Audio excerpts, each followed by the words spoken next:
It was a dark moment in American history, a 1964 case involving 3 civil rights activists. They were brutally murdered in Philadelphia, Mississippi. Well, tonight, for the first time, one accused killer is in jail, in part because of 3 northwest suburban Chicago high schoolers who kept the case in the spotlight.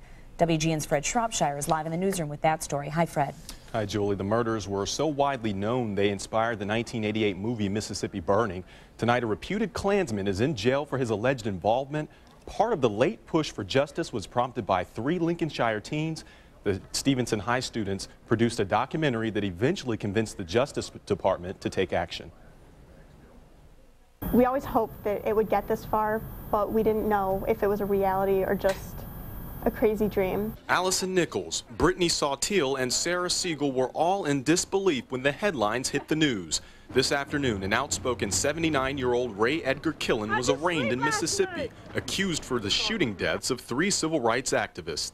The 3 of us didn't really believe that we could actually be a small part of affecting so much change. It happened more than 40 years ago. 21-year-old James Chaney, 20-year-old Andrew Goodman, and 24-year-old Michael Schwerner went to rural Mississippi in the summer of 1964 to register black voters. One June summer day, the men drove into the little town of Philadelphia. They were harassed, beaten, shot, and killed by Ku Klux Klansmen. The FBI identified several conspirators, but the state refused to prosecute. They just wanted to help out. They stood up for what they believed in, and it was just an incredible display of courage on their part. Brittany, Allison, and Sarah wanted to do their part. With the help of their U.S. history teacher, the suburban 11th grade students created this documentary on the Freedom Summer. We started in our school library. We looked for any books having to do with the Freedom Summer Project and voter registration.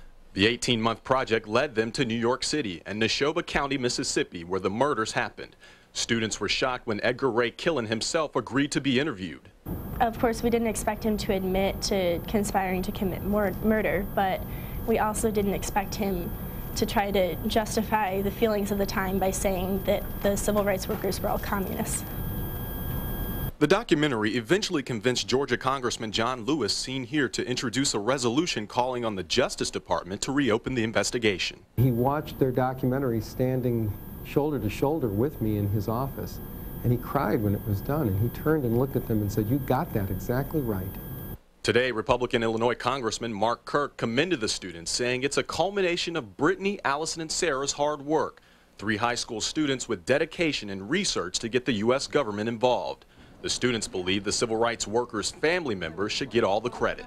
The people who should get most respect are the family members and the people in Mississippi who are trying to do justice.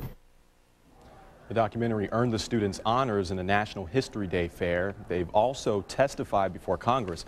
Edgar Ray Killen is the only person to be arrested in the case. The Neshoba County Sheriff says more arrests are pending. Live in the newsroom, Fred Shropshire, WGN News.